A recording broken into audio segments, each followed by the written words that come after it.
देश और दुनिया की तमाम छोटी और बड़ी खबरों के लिए हमारे चैनल को सब्सक्राइब करना न भूलें और बेल का बटन जरूर दबाएं।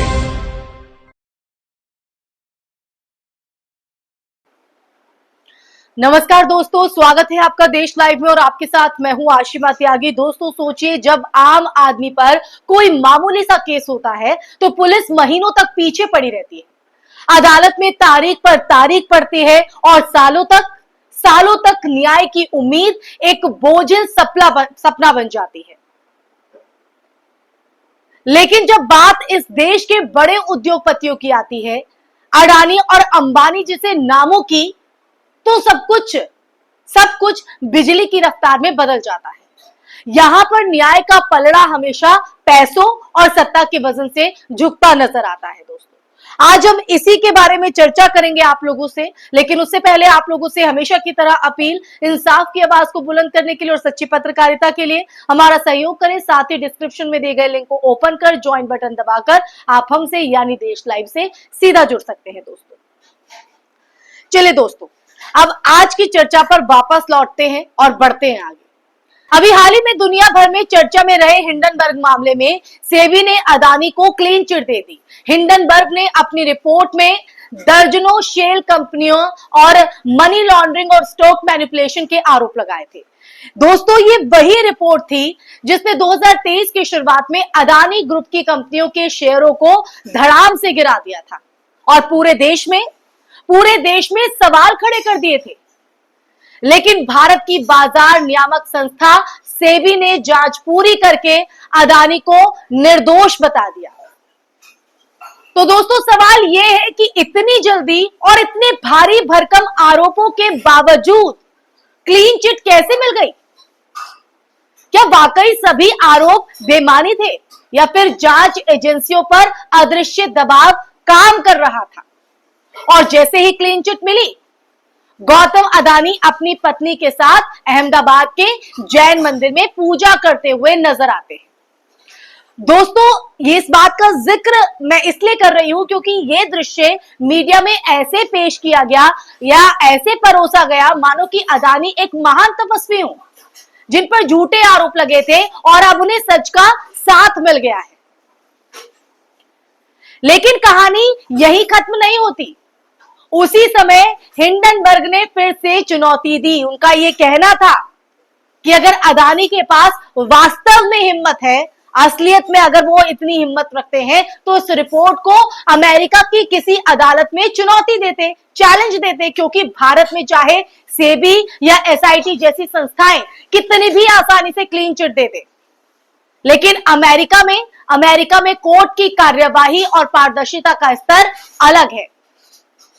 वहां राजनीतिक दोस्ती और कॉर्पोरेट पकड़ इतनी आसानी से काम नहीं करती है। दोस्तों अब यहीं पर एक और अहम सवाल उठता है, वो क्या कि क्या भारत सरकार अडानी को अमेरिका से बचाने के लिए अपनी विदेश नीति का जो विदेश नीति है उसको दांव पर लगा रही है?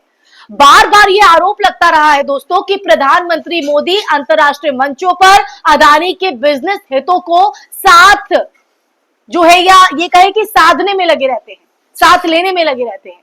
विदेश यात्राओं से लेकर समझौतों तक हर जगह अडानी की मौजूदगी या उनके जो फायदे की झलक है वो देखी जाती है। तो क्या ये क्लीन चिट भी इसी बड़े नेटवर्क का हिस्सा है?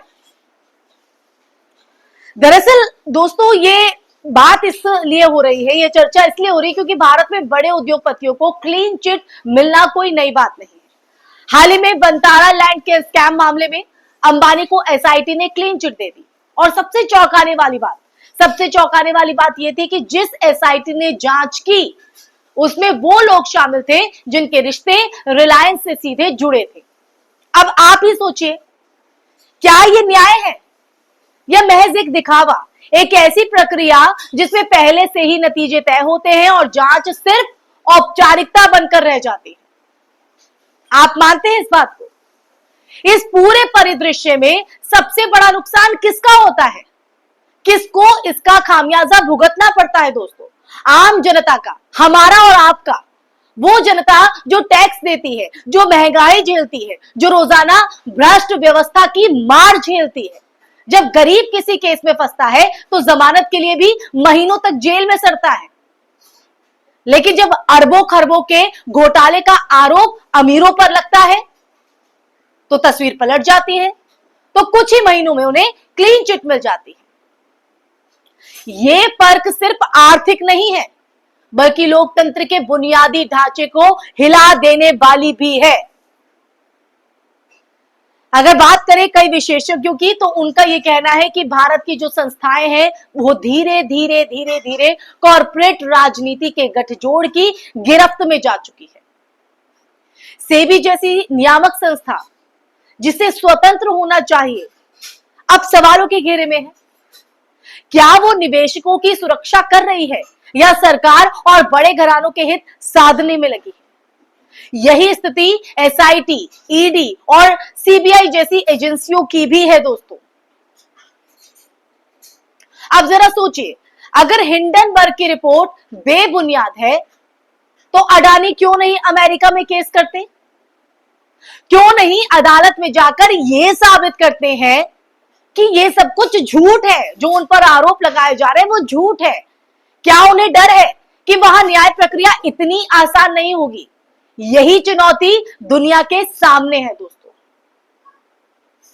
और ऐसे में यही फर्क बताता है कि भारत और अमेरिका की न्याय प्रणाली में कितना अंतर है। भारत में सत्ता और संपत्ति की ताकत से रास्ते आसान हो जाते हैं, लेकिन अमेरिका में अदालतें कॉर्पोरेट दबाव से इतनी आसानी से नहीं झुकती हैं, और यही डर कहीं ना कहीं अडानी को सताता है। इसलिए हिंडनबर्ग बार बार ये कह रहा है कि अगर सच में निर्दोष हो तो आओ और हमें कोर्ट में हराओ। अब सवाल ऐसे में जनता से, यानी आप लोगों से है, क्या हम इस असमानता को स्वीकार करते रहेंगे दोस्तों? क्या हम चुपचाप देखते रहेंगे कि कैसे अरबपति कभी दोषी साबित नहीं होते और गरीब हर बार सबसे आसान शिकार बनता है, क्योंकि वो लड़ाई नहीं लड़ सकता है, क्योंकि वो उतना सक्षम नहीं है। लोकतंत्र की असली ताकत सिर्फ वोट डालने में नहीं है, बल्कि सवाल पूछने और जवाब मांगने में भी है। तो आप तय कीजिए कि आप चुप रहेंगे, सवाल करेंगे या जवाब मांगेंगे। क्योंकि दोस्तों, अगर बात करें, ये कहानी सिर्फ अडानी या अंबानी की नहीं है, ये उस सिस्टम की भी कहानी है जहां न्याय का तराजू अब बराबरी नहीं तोलता, जहां अमीरों के लिए कानून एक ढाल है और गरीबों की बात करें तो गरीबों के लिए एक तलवार। और जब तक इस दोहरेपन को खत्म नहीं किया जाएगा ना दोस्तों, तब तक लोकतंत्र महज एक मुखौटा बना रहेगा। ऐसे में सवाल हम सबको मिलकर पूछना होगा, क्या भारत में न्याय सिर्फ पैसे और सत्ता वालों के लिए है या फिर हर नागरिक के लिए बराबर है? ये सवाल मैं आप लोगों पर ही छोड़े जाती हूं, क्योंकि अगर हम चुप रहे तो आने वाले वक्त में क्लीन चिट महज एक सेल ऑफ जस्टिस बनकर रह जाएगी, और तब लोकतंत्र का असली चेहरा कहीं खो जाएगा दोस्तों। तो लोकतंत्र वो जो हमारे देश की पहचान है, लेकिन आज वही खतरे में है। इसी के साथ इस चर्चा में मैं यही विराम लगाना चाहूंगी। ये चर्चा आपको कैसी लगी? ये चर्चा को सुनने के बाद आपके जहन में क्या सवाल हैं, आपके मन में क्या विचार उठ रहे हैं, और ये आपको चर्चा कैसी लगी? पसंद आई, ना पसंद आई? आप मेरी बात से इत्तेफाक रखते हैं, नहीं रखते हैं? कमेंट बॉक्स में कमेंट करके जरूर बताइएगा दोस्तों। और साथ ही साथ इस वीडियो को ज्यादा से ज्यादा शेयर भी कीजिएगा, ताकि सच हर व्यक्ति तक पहुंचे, देश के हर नागरिक तक पहुंचे।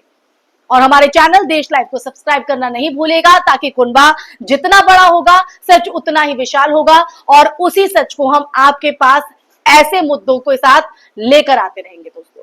तो ये सिलसिला यूं ही बदस्तूर आपके साथ चलता रहे, तो हमें हमारा सहयोग कीजिए, हमारे साथ जुड़िए दोस्तों। इसी के साथ आप लोगों से इजाजत लेना चाहूंगी, फिर हाजिर होंगे एक नए मुद्दे के साथ। तब तक के लिए अपना ख्याल रखिए। जय हिंद, जय भारत, नमस्कार।